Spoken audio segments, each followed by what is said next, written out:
What's up, nerds? Welcome back to my channel. In today's video, we are going to be taking a look at this full-on diorama that I just finished creating. I have it all boxed up right now, so you can't see it. You'll see the full thing at the end. We'll go through the build process, similar to what we did to the Raphael's bedroom.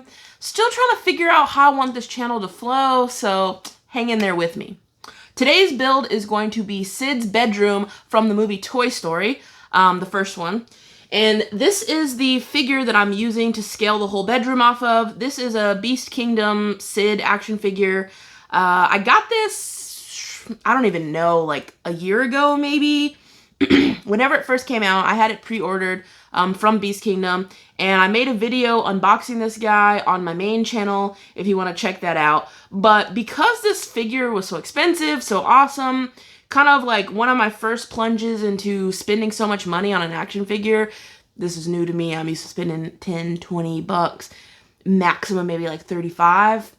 This guy was not that price. But I really wanted to do like a full scene for him. I just didn't want to have him as an action figure in my action figure drawer that I just pull out for random photos. I loved Lion King damn it. I said Lion King. I loved Toy Story as a kid, so this figure just looks really good, so I knew I wanted to get him, and I knew I wanted to create a scene. So let's go ahead and check out that full build process, and then show you guys all the up-close details at the end. So in order to get started, we're back with our good friend XPS foam. So I pick up mine at Lowe's. That's why it's this green color instead of the pink that you're probably used to. So we're just cutting it down to size to get the basic shape of the bedroom.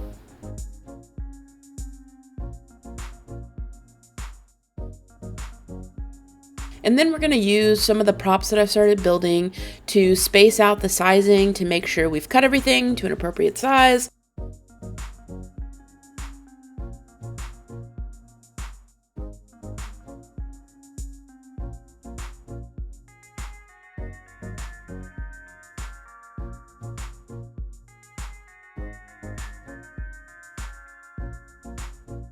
Then we're going to whip out our hot wire cutter to cut down the foam. Now, I used a new technique this time around. I angled the wire so that I could get an angled cut on the foam to make these little sloped walls that Sid has in his bedroom. I'd never done this before, and this probably is not even the correct way to do this, but I decided to give it a try, and it turned out surprisingly well. I did have to do a little bit of extra cutting because cutting it diagonal made the foam too long, so it wasn't lining up correctly, and this drove me crazy for hours. But then I finally got it.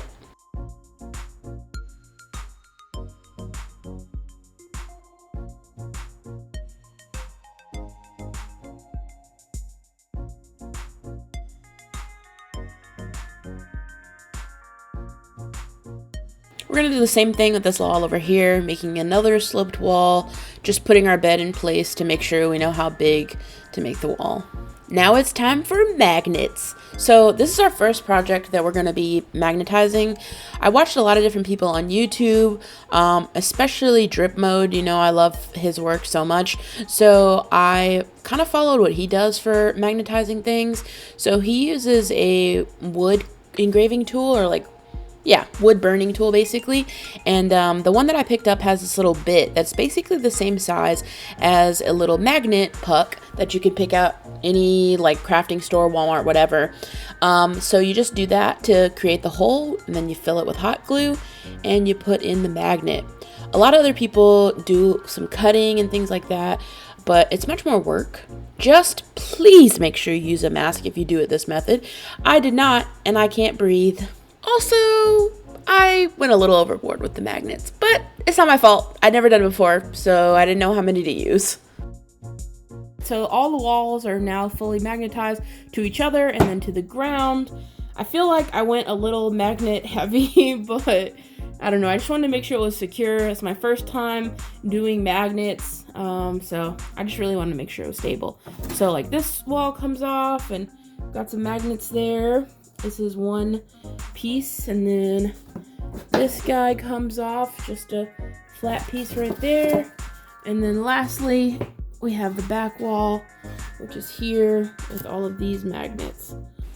So now that everything is magnetized, we're gonna paint each piece with a little bit of a base coat, which is just Mod Podge and some black acrylic paint.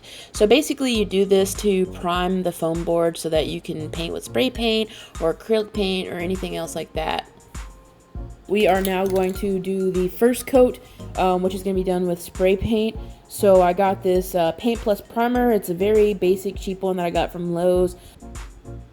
And now we can spray on our spray paint without damaging the foam, because if you didn't do the base coat, then it would basically just corrode your foam. Okay, so let's take a look at our props so far. So first, we have Sid's workbench. This guy's pretty much complete. It's just a tabletop that I 3D printed and painted and made look a little dirty and stuff. Some wooden legs that I made out of XPF foam, painted and did some dry brushing to kind of get the dingy, dirty old wood look. Then I also created these crates right here that say Fat Cow Farms, a little cow on it, and warning, because if you look at the reference images, that is what are on the crates that he has for his desk. So there you go, that is his little workbench desk thingy. Next we have his little bookshelf thingy. I may have made it look a little bit more dirty and worn than it actually is in his room, but I just really like this aesthetic. I like the way that it looks pretty old and dingy along with these crates. Again, I think that the crates may have looked a little bit more fresh and clean if you actually look at the images, but I decided to make them dingy. And then I have some little writing down here because it's supposed to be the same kind of crate as the warning and the Fat Cow Farms on those ones, but these were so small I didn't have space to write anything, so I just kind of scribbled. That was my attempt at warning. And yeah, I just dry brushed these to make them look kind of worn and weathered. We have his bed. So there's a few mistakes on the bed, which are kind of a bummer. There's supposed to be another bar that attaches right here on his bed, but when I created this design, I did not realize that was there. I didn't see it in the reference photo, so I left that off. I'm going to add some wire onto here. He has wire wrapping around, kind of like barbed wire. I bought some wire for that. I just haven't applied it and painted it. And then I made these two mattresses out of some XPF foam, and I kind of shaved them down to look a little bit more rounded. And then I painted the lines like, you know, there was on older mattresses that don't have a cover. And then lastly, we have his little, like a toy chest, I suppose you could say. I'm not done with it. I just did some coats of red, and then I'm outlining it in this brown with some of my paint markers. So these are the paint markers that I've been using. Posca, Uni Posca. Now that our walls are primed and have our base coat, we're gonna go ahead and paint them the actual color. But before we do that, I'm gonna cut out this little hole for a window that I picked up from Michael's so that I can just slot it in place and then get to painting the walls. So the walls are just basic tan acrylic paint, super cheap stuff just to create that color, and then we'll add some more depth and texture and stuff in a little bit, but we have to start off with our base tan first.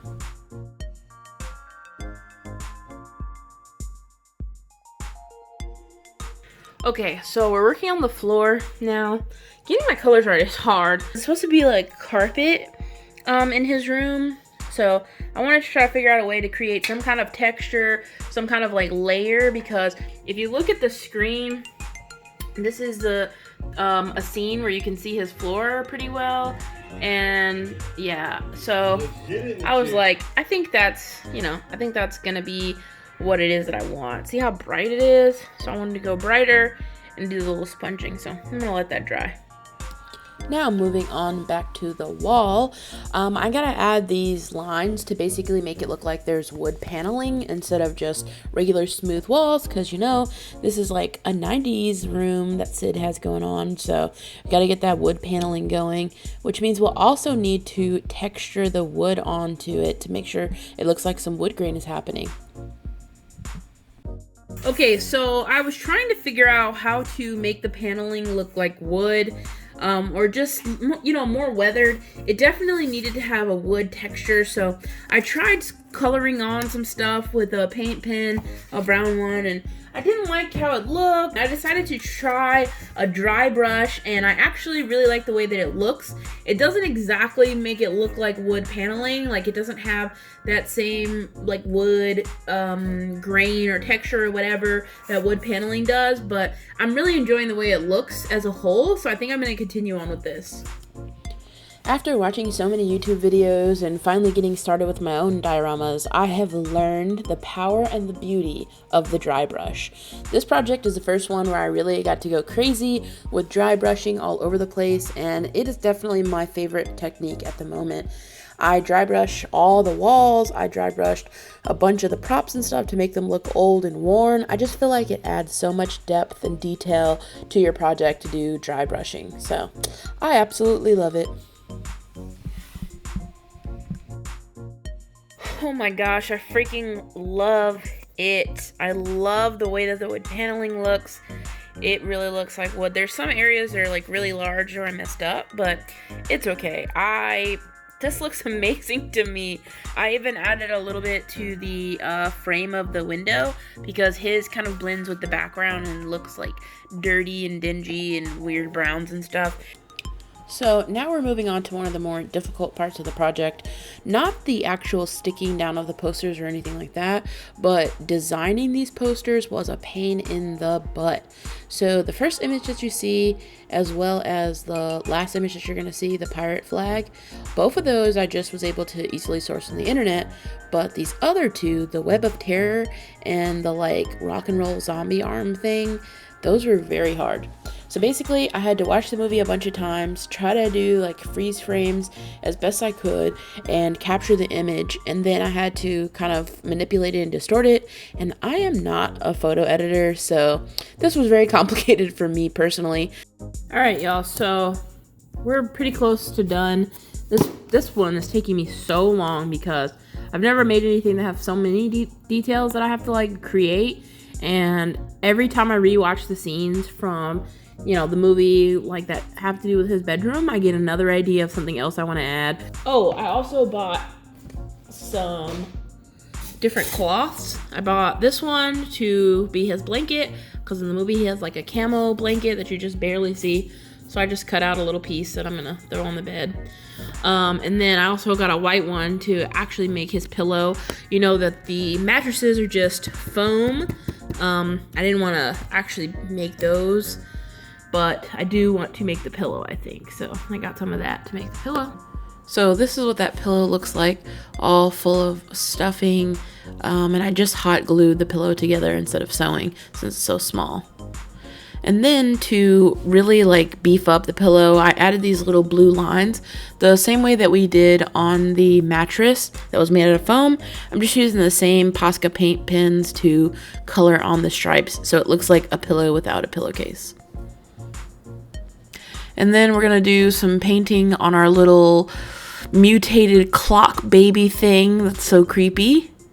All right, now it is time for the moment that I'm sure most of you guys have been waiting for.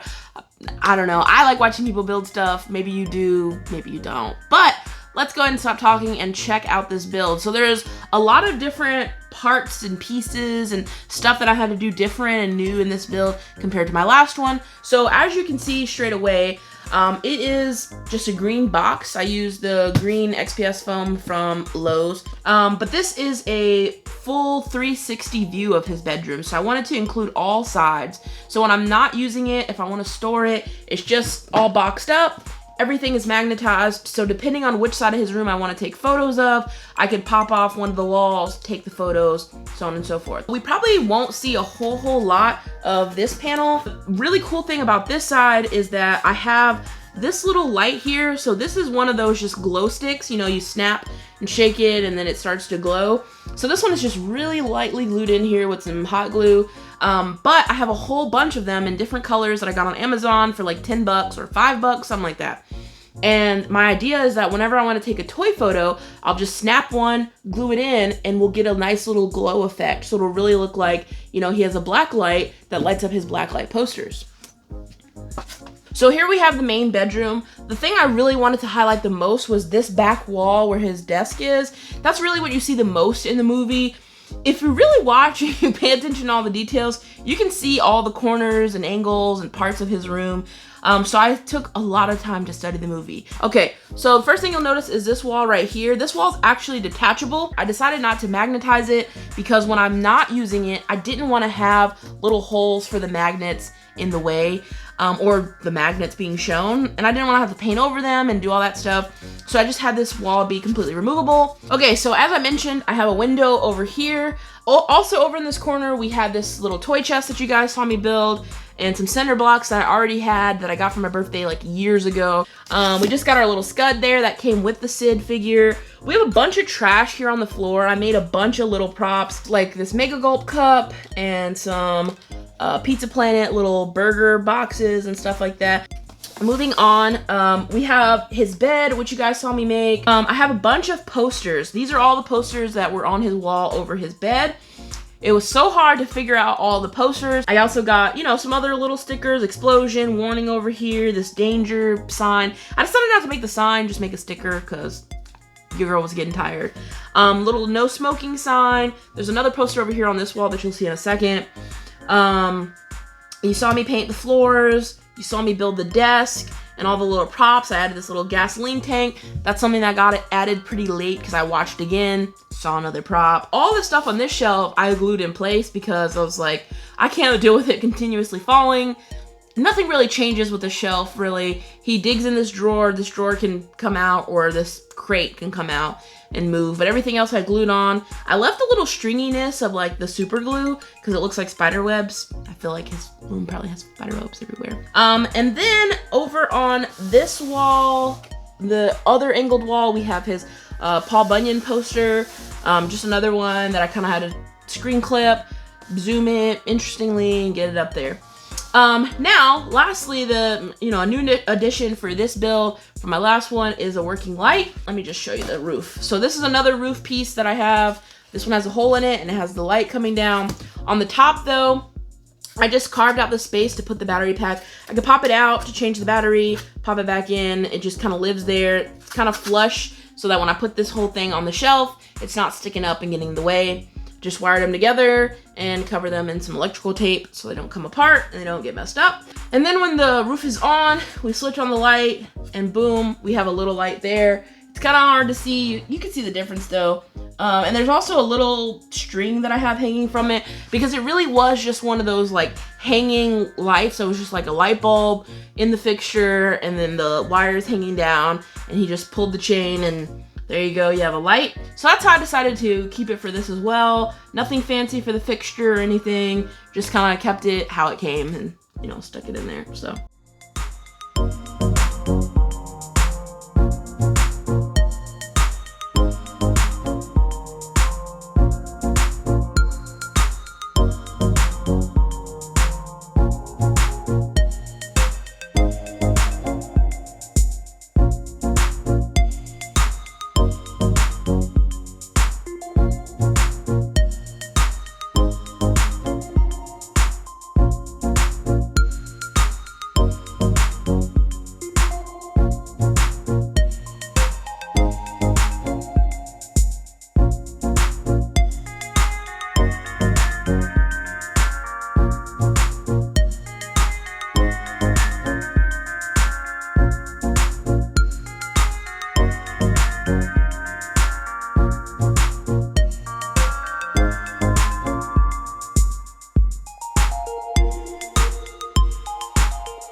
If you want to see more details and like more stuff up close, then you should be sure to follow my Instagram, Nerdy Builds, because I'm sure I'll be posting lots of pictures on there. Probably also some pictures on my Nerdy Momo Instagram of like legit scenes. The Nerdy Build ones might be just like close-ups of different props and stuff, so you can see those.